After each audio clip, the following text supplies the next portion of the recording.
আজকে বান্ধবীর বাসায় চলে আসলাম বেড়ানোর জন্য। বান্ধবী আসার সাথে সাথে বলে চল ছাদে যাই। আমি বলি কেন ছাদে যাবো? ছাদে আমার অনেক গাছ আছে, দেখলে ভাল লাগবে। আমি ছাদে চলে আসলাম। আসার পরে দেখি আম গাছ, কত বড় বড় আম গাছ, মরিচ গাছ ধরলাম, মরিচ দুইটা ছিঁড়েও নিলাম। তারপর জুর করে বৃষ্টি চলে আসলো। আমি ধীরে ধীরে সামনে আগাচ্ছি। বৃষ্টির ভিতরে গাছগুলো সবুজ সবুজ করে ভেসে আসলো। আসার পরে আমি ধীরে ধীরে একটা সামনে আগানোর সাথে সাথে একটা আম ছিঁড়ে খেয়ে ফেললাম। আমটা খুব টেস্ট ছিল। একটু সামনে আগাইলাম। আগানোর পরে দেখি লেবু গাছ, হাতাফল গাছ, জাম্বুরা গাছ, তারপর দেখি ডালিম গাছ, আবার দেখি আরও আম গাছ। আমগুলো অনেক সুন্দর, মরিচ গাছগুলোও খুব সুন্দর ছিল। তারপর যতই সামনে আসি দেখি গাছ আর গাছ। আমি আম খেতে খেতে আমি আর একটা আম ধরলাম। দেখি আমগুলো খুব সুন্দর।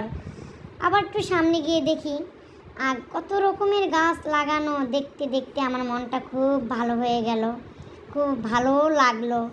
আবার দেখি আমগুলো খুব সুন্দর টস করতেছে। আমগুলো হাতাইলাম। হাতানোর পরে আবার সামনে একটু আগাইলাম। আগানোর পরে দেখি অনেক গাছ আর গাছ।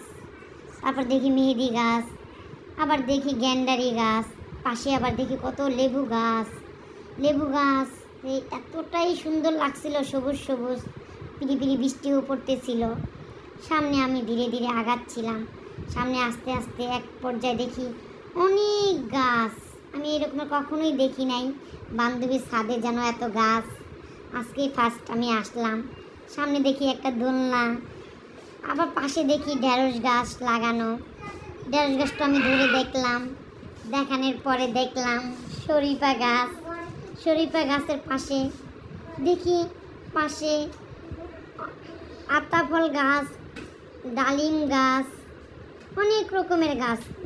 যার বাড়ি আছে, যার ছাদ আছে, সবাই যেন গাছপালা লাগায়। গাছ অনেক সুন্দর। কারোর যদি মন খারাপ থাকে, গাছপালা দেখলেও ভালো লাগে, গাছপালা লাগাইলেও ভালো লাগবে।